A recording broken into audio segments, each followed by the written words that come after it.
I thought we were all on the same page that Queen's not very good, but apparently there have been some comments on the internet that are saying some nice things about her. So let's talk about it.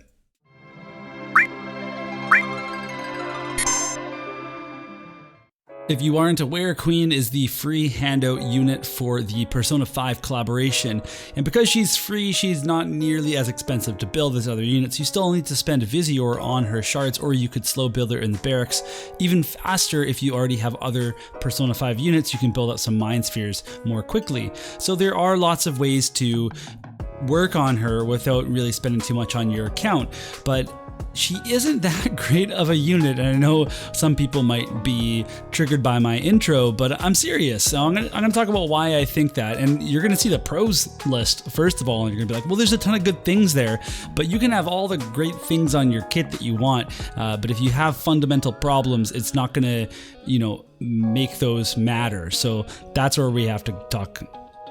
Let's stay positive. We're gonna talk about the pros first, because there are some good pros. She's got high HP, she's in that Terra range of HP, and she has some innate defense and spirit. And her resistances are so-so. There's some good ones, there's some bad ones. So that's kind of a nice building block, a starting point for some survivability. But that's mostly where it ends, unfortunately. She has very high starting AP. This is probably the single best part about her kit, is that she starts not just with like the red mage 50% AP, she's at like full mage starting AP, and that's kind of crazy to think that she doesn't need any bells. She can go off immediately on a short map. She can immediately just use maybe 4 or 5 turns of skills in a row without any sort of supplementing her AP or her AP consumption or generation. So that is great to see. Her accuracy is also decent.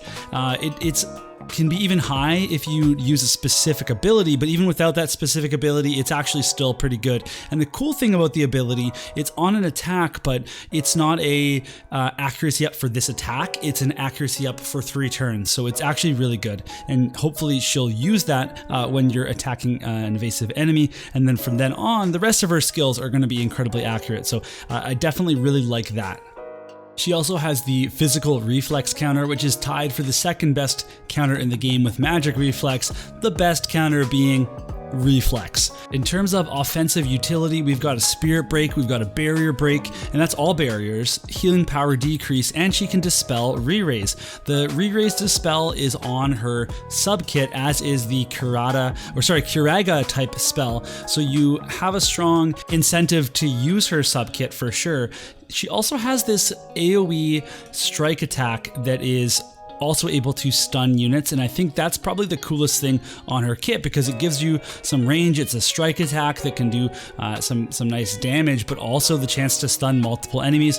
That's a really cool skill. Like that's pretty amazing. Her limit burst looks pretty good. It's got lightning imperil, and it gives herself haste. I mean, like, what else could you want? A high damage skill with an imperil before damage, and it gives you haste. Like, all these things sound so good. She can even increase her AoE resist and her own spirit by a significant amount. And finally, she has strike attacks, which are some of the best attacks in the game, because there's not a lot of strike resistance in the game, and in fact, a lot of popular units are weak to strike. At this point, you're thinking, Mysidia, she looks great, so what could possibly be wrong with her? I'm gonna tell ya. Her attack and magic are just too low, especially her attack stat, and it does matter. It means she's doing less damage. She's doing less damage than basically any lightning unit you would put in global. And I understand that people are thinking about PvE, and people are thinking about new players, and I'm going to talk about those things too, but at the end of the day, this is Visiore, a very precious resource that you have to decide whether or not you want to spend, and you're just not getting your bang for your buck here. So if you want to slow build, that's cool. But she's also difficult to build for both attack and magic simultaneously, because you're just having to decide how you set up your vision cards, not just for her party. Her weapon that you can farm thankfully gives a generous amount of attack and magic, but then we're also thinking about her, is she going to use the Galmia coat for more magic? Are you going to use something that has physical man-eater on it, or maybe it's going to have magical man-eater on it? There's different ways to go attack and magic, and they don't really come together on any one piece of gear aside from her fist. And then in the same vein, it's difficult to build her against defense or spirit. Are you going to have spirit penetration, or are you going to have defense penetration? And can you build both of them up? It's not that easy to do. She also doesn't have any magic resistance penetration, no innate spirit penetration. She does have innate defense penetration, but you can see where this could become a problem. So to follow up on the cons, we're going to put up a screen with other unit stats just so you can see how she compares stat-wise, and I'll keep talking about why this hybrid doesn't work. So because she has lower in attack and magic than her competition, the ability to be strong against any team might seem great, but again, it doesn't matter if your stats are low, because you could just bring other units and they'll deal more damage. Her HP is impressive, and I think that, you know, because of her innate defense and spirit and AoE resist, she could have solid survivability, but she just doesn't have the same things that the top tier attackers have, which is the re-raise and courage, or things like barriers. Now, with her utility spread across different attack types, it makes it really difficult for her to use it at all, especially on auto, because the AI is going to have a ton to consider. So for example, if you want to use her barrier break skill or her re-raise dispel, those are magic attacks. So you want to build a high magic attack, but then if you're going up against someone that is weak to physical damage but very strong against magic attacks, but you want to dispel their re-raise or you want to break their barrier, then it's unlikely that the AI is actually going to use those skills, and they're basically not in your kit. And then vice versa, if you have that stun plus accuracy skill that looks so good, like it's so powerful, but you're coming up against a physical tank with high strike resist, then at that point you might not use those skills that you want that are physical, and you're only going to default to your magical skills, and that locks you out of a bunch of utility on the physical side. So I think that if you put all those things together, the fact that her AI has to pick the highest damage skill, the fact that it's going to be really difficult to build defense penetration, spirit penetration, man-eater on both sides, all your attack types up, you really just have to bank on lightning attack up so it helps everything. Now, players might think that Queen is going to be very good against Celes because Celes is weak to strike, she's weak to lightning, she has a ton of single target resist, but guess what? Queen's strike attacks are AoE. So this all adds up to Queen being able to dish out some serious damage against Celes, right?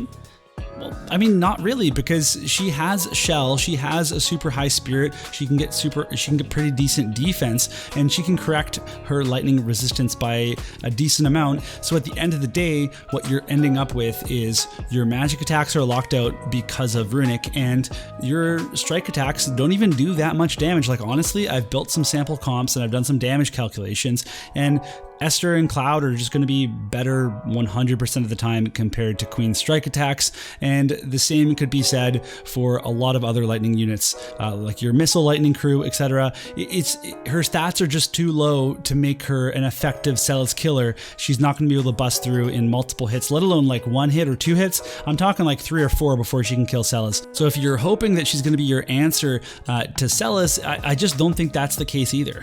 I'm going to put a sample build up on the screen now, and you can see that I built a kind of a modest lightning build that most players would be able to achieve, and you could, you know, insert any sort of lightning attacker instead of Cloud into this party. But Charlotte is something that you're going to want to run if you're running a lightning team for the most part, and then Queen, of course, is there as well.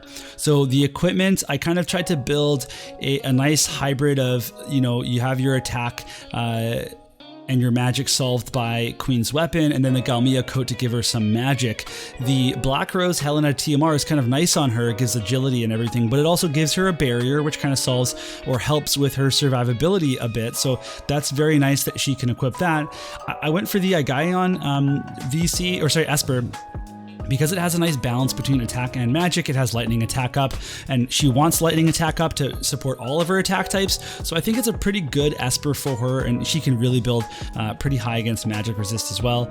The new Horn VC that gives agility up for lightning units is on there as well. And then the MR VC that is handed out to all accounts during the Persona raid is there, and that gives strike attack up. That gives lightning attack up, I believe. And then otherwise, you can see we've got attack up on 2 different cards from Cloud, as well as acquired AP up. We've got luck up because you want to consider the accuracy as well with the Guion VC that gives some HP up, and man, is Queen going to love that HP up. So this is a pretty cool setup, and it means that her stats are going to be, well, like this. So we can see there's 8,781 HP, which is not bad for a DPS unit. Her AP starting there, look at that AP, 135. That's really cool. And then otherwise, when we're taking a look at her attack and magic, they're just at 1,077 for attack and 1,112 for magic. Now, if you're playing this game with 120s, you know that we are getting units into the 1,200, 1,300, 1,400, 1,500, even some units higher than that for attack or magic, and they have a lot of boosts to their modifiers through things like slash attack up, resist penetrations, defense penetration, spirit penetration. There's all sorts of things going on in that realm, and this is where she's at, and she still hasn't been built for a lot of the penetrations, and her stats are this low. So you can see where there'd be a problem even if you do get her in a really nice lightning party with a bunch of support. Just a quick shot at her resists. You can see her magic resist is quite nice, as is her slash resist. So that's not so bad. Tons of lightning attack there, 86 up to lightning attack, and a nice 20 boost to her strike attacks as well. So you'd think that would really come in handy. Massive water resistance there as well. But at the end of the day, I ran some numbers versus Celes, and it wasn't impressive. All right, we're going to talk about whether or not you should actually build Queen, and some of you at this point are probably thinking, Mysidia, what's your problem? What's your deal? She's a free unit. Just calm down. I won't calm down. I won't do it. Because I actually think that people shouldn't even build her as a new player. And that's kind of crazy to say, because new players should just stock up on 120s, right? Well, I don't know, if you're a new player and you get some advice and you go on like my Discord or Dig's Discord or Orange's Discord and you talk to people, you can get some pretty good advice and you can figure out what to do, because that Visiore is probably better spent on a banner. And I know firsthand, because on my JP account, I built her. I built her to I'm just about to get to 120. I built her to 115 during the event. And you know what? Was she useful? Yeah, I already had enough 120 MRs. I had a lot of URs from the Final Fantasy VI. So I personally, as a new player on JP, didn't benefit from building her, and I wish that I hadn't, because that Visiore can be spent on a banner. And we all know that right now, if you save up Visiore, and new players can save up lots of Visiore very quickly, that you can actually build out a unit pretty quickly. You can wait for the banners that you like, and that Visiore can be better spent than on a free unit that at the end of the day is going to decline for you pretty quickly. Now, if you are a brand new player, you're starting for the Persona collaboration, then by all means, you should build Queen, because she's free and you can build her very quickly. But if you started during Final Fantasy VI, if you started, maybe just before Final Fantasy VI during the 2nd year anniversary, then it's not a given that you should build Queen just because you're a new player. I think that you actually really have to think where you'd actually like to spend your Visiore. Now, lightning accounts are going to get the most out of Queen because she's going to benefit from that lightning attack up and from the lightning HP up. I don't think that most players should build her at all. If you want to slow build her, that's great, but that's even a barrack slot. So am I going pretty hard with my stance here? Yes, absolutely. And if I'm wrong about this, then you all need to absolutely demolish me in the comments when the time comes, and I'll make an apology or something. But I just wanted to take a stance on this. I'm taking a hard stance. I'm sticking by it. She's a bad unit. Probably not a good idea to build her. At the end of the day, the only opinion that matters is yours. So if you like Queen or you like Persona, then you should build her and you should have fun enjoying her as a nice, interesting unit. And she is interesting. I put a ton of stuff in her pros column, but at the end of the day, I'm just not that into her. So that's it for this video. I hope that you found it informative. I hope that it was useful for you. And if it was, you can let me know in the comments down below. Otherwise, I'll see you all in the next video.